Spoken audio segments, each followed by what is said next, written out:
Hello everyone, I'm Kaz and welcome to the Gleam. How you doing today? Hope you're doing well. Hope you're having a great time. I know I am. It's a great day to be here, and I've been here many times before. This is about the 7th or 8th time I've been at the Gleam. What I'm going to do today is I'm going to give you some information based on facts and knowledge, and I'm going to try to steer you into why survival and preparedness is so important, especially including bushcraft. Before I get started, I want to tell you a little bit about myself. I'm a hunter and a fisherman. I've been practicing survival and bushcraft for over 9 years.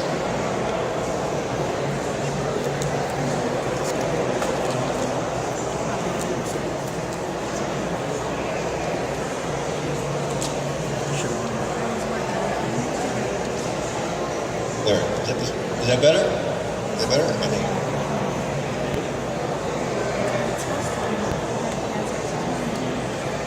Okay, before I get started, I want to tell you a little bit about myself. I'm a hunter and a fisherman. I've been practicing survival and bushcraft for over 9 years. I have a survival camp called Kaz vs. Wild, and I have that each and every year in northern Michigan in the fall of September.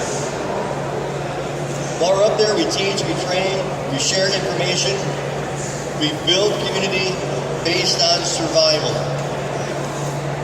During a stuff hits the fan situation, community is going to be huge. Community is going to be very, very important.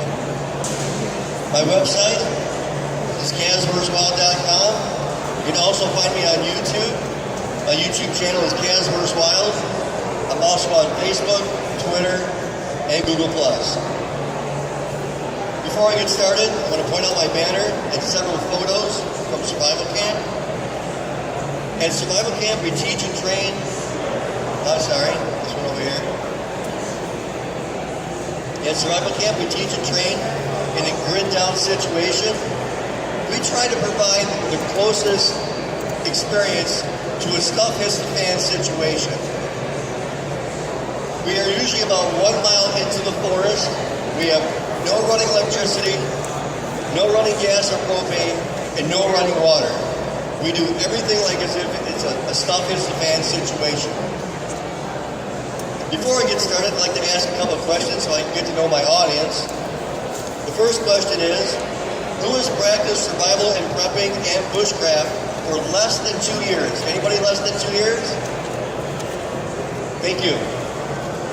And how many of you have gone out into the forest and practiced survival and bushcraft training for more than 3 days in a row, more than just over the weekend? Anybody more than just the weekend? Great, thank you so much. My goal today is to give you some insight based on facts and knowledge to make this decision of survival and bushcraft a reality. Also, I want to convey to you why survival, prepping, and bushcraft isn't just a hobby to me. Bushcraft and survival and prepping shouldn't be just a hobby for you because of the things that can go wrong on an everyday basis. And obviously, not every day is a crisis, but when that crisis comes and it's here and you're not ready for it, that's a really big compromise.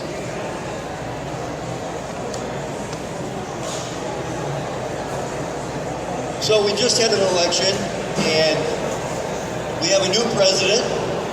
We have President Trump. And I was just kind of curious to know, before I get started, just want to talk politically just a little bit more. Who is happy with the election results? Okay. And just so you know, this isn't a political speech or anything else like that. I'm just trying to get a feel of the audience. My second question before I proceed from here is, who feels the government helps out enough during a disaster or a crisis? Who feels the government does enough? None of you. Nobody. And that's what I was expecting. Because the government really doesn't do enough during a crisis situation, and that's why you're really going to take it upon yourself to plan and get a plan of action put together.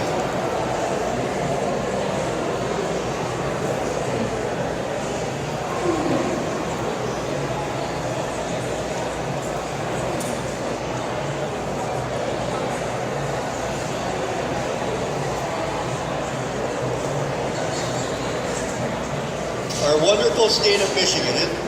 Isn't she beautiful? Got all this water around it. It's so nice. The thing about Michigan is, according to the 2010 census, there's 10 million people in the state of Michigan. There's 4 million people alone in Wayne, Oakland, and Macomb counties alone. There's 4 million people in the Tri-County area. If only 10% bugged out during a crisis, that would mean 400,000 people are leaving the metropolitan Detroit area at one given time. Arriving and leaving the area is going to lead to high traffic, high congestion, and many, many people being disoriented. And that's a problem. And let's give you an example of what kind of crowd we're looking at. So if you can imagine Comerica Park, the Tigers are getting ready to play ball real soon here in the next couple of days. So if you could imagine Comerica Park holding 1% of the Tri-County population per game, 1%, multiply that by 10 at one given time, that would be 10% bugging out in the state of Michigan. Now, there's some things about Michigan that makes it a great state, but there's also some things about Michigan that makes it a very dangerous state. If you look at the Tri-County area, you'll see there's only 154 degrees of exit that we can leave. We can't go in any one direction. For instance, we can't go northeast. If there's a situation, why would you want to go to Port Huron? You're going to lock yourself in. We can't go east. We're going to go right to Lake St. Clair. You can't go southeast. You're going to go right to the heart of Detroit if you're not there already. And you can't go due south because you're going to go right into the lake area and the Monroe area, which is a high congested populated area anyway, and mainly you're still in the city. So when you're planning for a disaster, what exactly are you planning for, and what exit route are you going to take? Because according to the map, there's 4 arrows on there. Each arrow at 10% would represent 100,000 people leaving the area. So you got to ask yourself, could the thumb area take on 100,000 people within an instant? 100,000 people with limited water, limited food, and limited resources. And what about those people that are already in the thumb area? What are they going to think when they find out we're coming? Do you think that they're going to defend their property? Do you think they're just going to let us come on through? Probably not. But let's talk about the threats. What are some of the threats that are most common? Everyone talks about financial collapse. I've experienced financial collapse myself. Every summer we hear about forest fires throughout the country. Here in Michigan, we have some industrial accidents from time to time. We're an industrial state. We have those from time to time. Natural disasters. Here in Michigan, we're kind of lucky. We don't have too many natural disasters. Like in the South, you have tornadoes, hurricanes, and things like that. Those are really, really big. Nuclear disaster. That's an interesting one. We're going to touch on that real quick. Nuclear disasters. How about a pandemic? That's always interesting. Man-made disasters, we've experienced those in this part of the state. Everybody remembers the Enbridge oil spill in the Kalamazoo River. I was there when that happened. I have footage on my YouTube channel. I was there when that just disastrous thing took place. The lies that involved all of that, the oil cover-up, it was quite a disaster. Terrorist attack, we're always talking about ISIS. We don't hear about Al-Qaeda too much. And everyone's favorite, the zombie apocalypse. We're all preparing for the zombie apocalypse. But what are the real threats? What are some of the threats that Detroit has faced in itself in recent times? Well, let me ask you a question going on nuclear.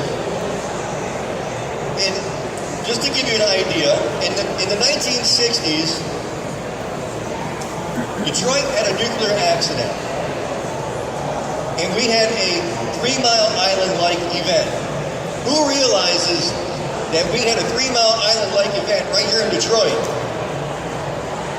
It was quite a disaster. We almost lost Detroit. Fermi 1 almost had a complete meltdown. And a lot of people don't realize that had that melted down, we would have lost Detroit as we know it. That's why we have Fermi 2, because Fermi 1 is no longer active. Again, talking about the oil pipelines, there is a disastrous system going on right now. It's an accident waiting to happen. There is a pipeline that starts way over here, comes across the Upper Peninsula, goes down into the Lower Peninsula, and then over to Ontario. And that's called the Lockheed system. It's pipeline number 5, and people talk about it all the time. There is a stretch of pipe that goes through the connection of Lake Superior, Lake Michigan, and Lake Huron. And it is a disaster waiting to happen. What's really sad is that oil that's in it isn't even ours. It goes back to Canada. It comes from Canada and goes back to Canada. They're just using our state as a quick way to get back to Canada, as opposed to going around the Great Lakes. They decided to go through them.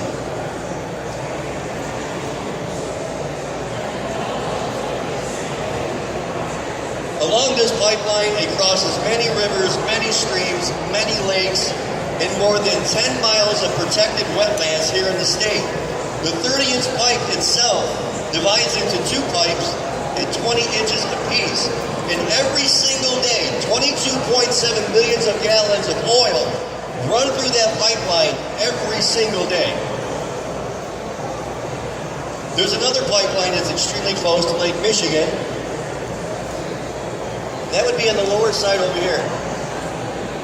That pipeline is within 5 miles of Lake Michigan. And again, it's an old pipeline. And what happens when these pipelines go bad? There's a lot of talk about pipelines in the country right now. People don't realize how important that is to understand why pipelines are front and center, because it's really a scary, scary situation.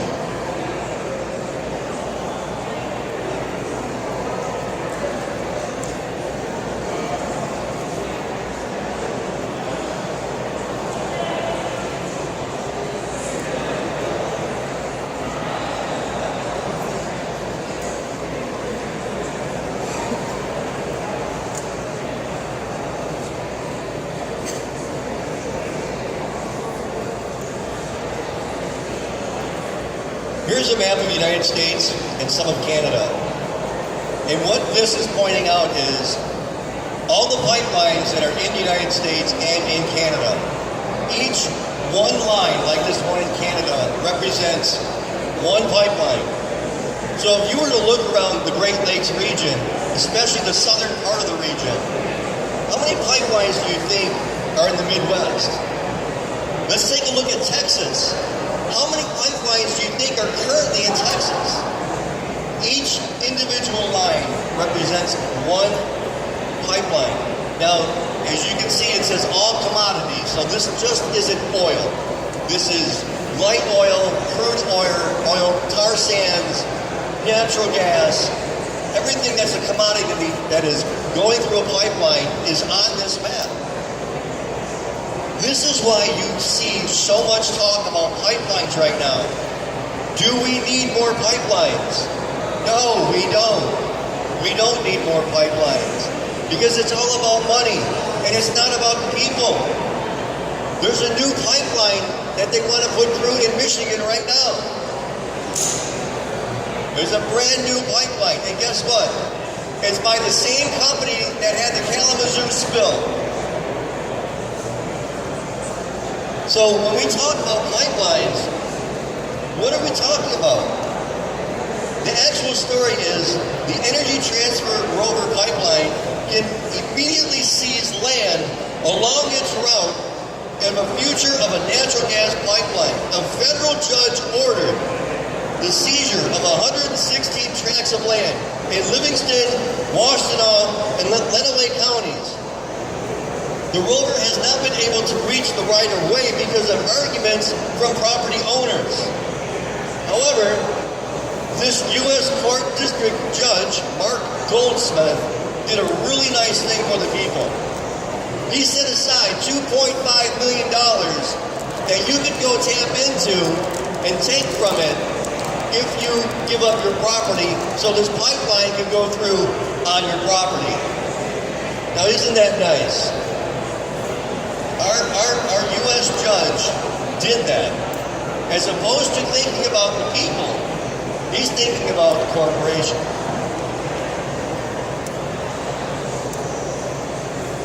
Now, how does all of this fit in with preparedness and survival? It's very easy. You have to get ready for these disasters.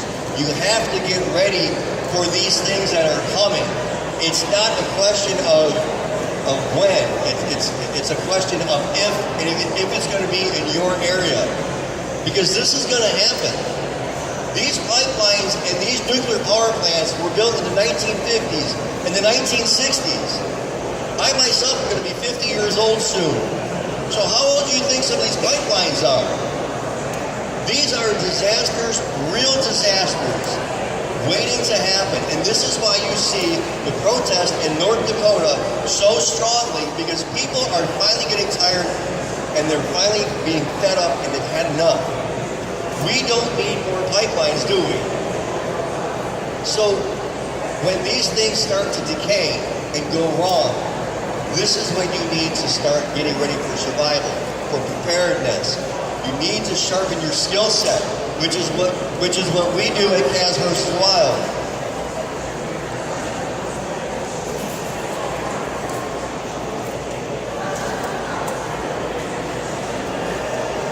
We go out to the forest 7, 8 days in a row. No running water, no running gas or propane, no running electricity. We teach you how to do this. We teach you how to live in the forest. We teach you how to live out of your bug-out bag. You're not allowed to go to the grocery store. But don't worry, we're not so far away from civilization that we can't in case something happens. We're 7 miles from the closest town, and we're 15 miles from the biggest city, which would be Frankfort, Michigan. We are, however, 1 mile into the forest, though. And we are out there making it happen. This will be my 8th year of doing it. So this isn't something that's new for me. This is something we've been doing year after year after year. We teach people how to build shelters. We teach people how to actually go out there and do it. We teach people how to make fires by using a Ferrician rod, by using friction fire, by using many other things and tools that we find in nature besides using a lighter or lighter fluid or gasoline, because that stuff's not going to be in your bug-out bag. The main thing that we do is we encourage you to put a bug-out bag together and come on out and join with us and teach and learn and experience what it is to be in a stuff-hits-the-fan situation. Now, anybody can go to YouTube and research Hurricane Katrina, research Hurricane Sandy, and realize just how serious those situations are. I know that they were a little while ago. Hurricane Katrina is coming up, I do believe, on the 10-year anniversary, if it hasn't been here already. Hurricane Sandy's been about 3, 4, 5 years ago. We haven't had a major hurricane come through in a while. And so, in my opinion, I think people are becoming a little lax on preparedness because it's not front and center anymore. And another reason why I think people are becoming a little bit lax on survival, prepping, and bushcraft is because Donald Trump is president, and because they feel there's a new president, they may have some optimism into there could be less chance of a disaster. But let me tell you something. Disasters don't care who's in the office. They don't care who your governor is. The city of Flint are still in distress. That situation has not been fixed yet. So these situations are real. These situations happen. They will happen. The question is are you going to be prepared? And my suggestion is, even if you don't come to my survival camp, at least do something. Why is it important to do something? Because on the chart over here, I'll explain this to you exactly what this means. If you have no training and no participation in survival and bushcraft, you are 100% dependent on the government when a disaster happens. If you have manipulative training or participation, that means that you and your wife cut some kind of deal that she's with you today, and then you're going to do her a favor later on, but still, that's really not getting you anywhere. The next step would be passive training and participation. That's today. I'm trying to educate you folks. You guys are listening. You're doing a great job, and I truly appreciate that. But still, it's only passive. The next step would be educational training and functional participation. I do personal classes. I do hands-on classes. I go to survival stores, Army Navy stores, and I do in-home teaching right there in the store. That would be passive because it's a little more hands-on than what this is. The next step would be educational training and interactive participation. That's Cas vs. Wild.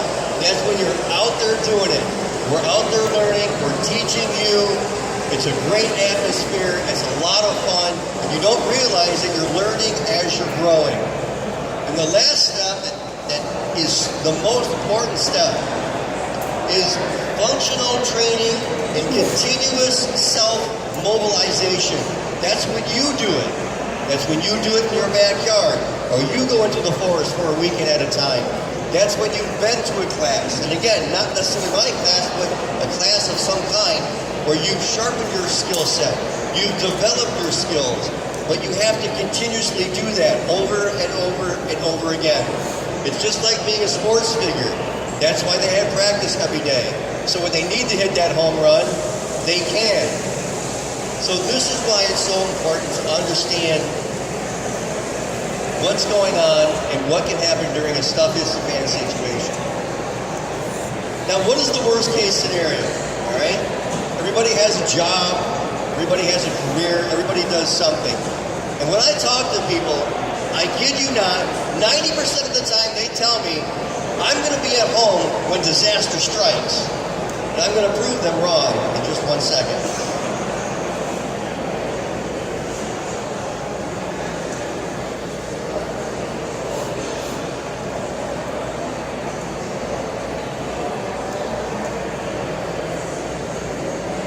Where are you planning to be when disaster strikes? Everyone has a plan to be at home when it happens. There's 24 hours in a given day, but let's examine that 24-hour period. For the most part, everyone drives about a half hour to work, for the most part. Everyone works an 8-hour day. Most everyone drives home that half hour. So just that portion right there is 9 hours of your day you're out of the home. About 5 to 6 hours you're asleep, so you're unconscious to what's going on. So right there you're looking at 14, 15, 16 hours where you're oblivious to what's going on because you're either at work or you're asleep at home. Pretty much everyone has a 2-hour event every single day at home. What I mean by that is if you have kids, you've got soccer practice, you've got gymnastics, you've got baseball, you've got karate, you've got yoga. You are actively doing something outside the home pretty much every day, pretty much. Everyone goes shopping, whether it's going to the gas station, the party store, or the grocery store. People don't realize that they take about a half hour every day just to pop into the store and grab a pop, fill up their tank. So on average, you're spending about a half hour every day in some type of retail environment. Then everyone has a doctor's appointment. Everyone's going to the doctors every once in a while. Some people go more than others. But the worst part of all of this is that you're out of the home. You're not at home. The average is about 8 hours at home every day, and most of that is when you're sleeping. Most of that time is when you're sleeping at home, which is really scary. So how often are you really at home when disaster strikes? It's probably about 1/3 chance that you're going to be at home when disaster strikes. But I just want to leave you with this last comment, and that's this. What happens if you're across town when disaster strikes? What happens if you're out of town or out of state when disaster strikes and you need to get back home? And last but not least, the worst. What if you're on vacation and you're away from your family a great distance and you hear disaster strikes in your hometown? How are you going to get back? Is there a chance you can get back? So these are some critical things that you really need to talk about with yourself, with your neighbors, and why it's so important to prepare. I want to thank you for your time. Does anybody have any questions? Yes.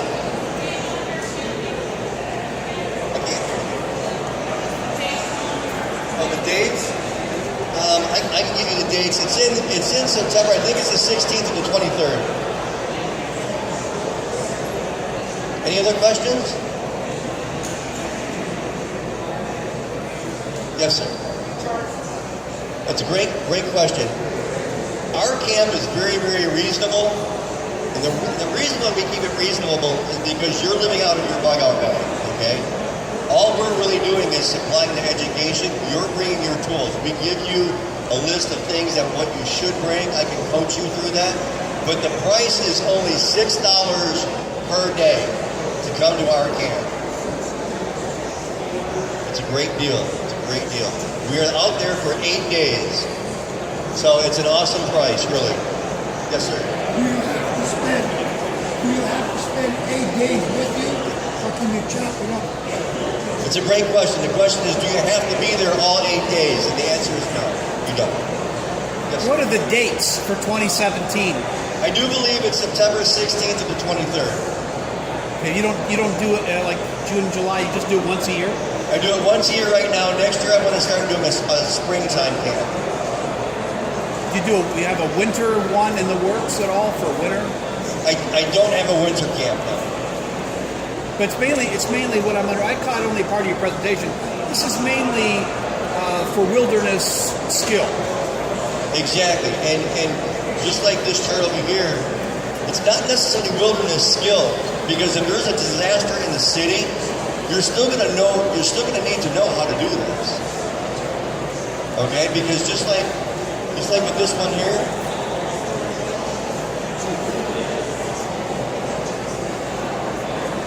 that's a great question, by the way.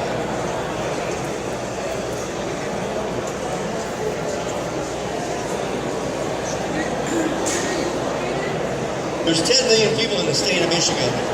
There's 4 million people in the Tri-County area. If 10% only bugged out, that'd be 100,000 people per arrow.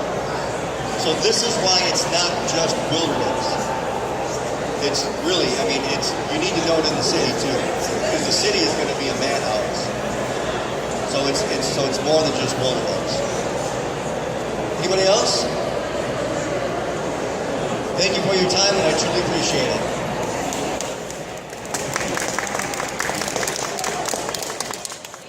Frankfurt, Michigan. Frankfurt,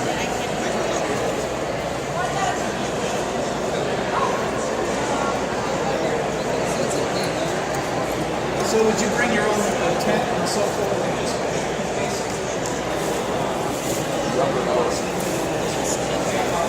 right. Pretty much the bug out bag. We don't go to the grocery store at all. And then whatever you bring is what you got. And if you realize you forgot something, you have to figure out how to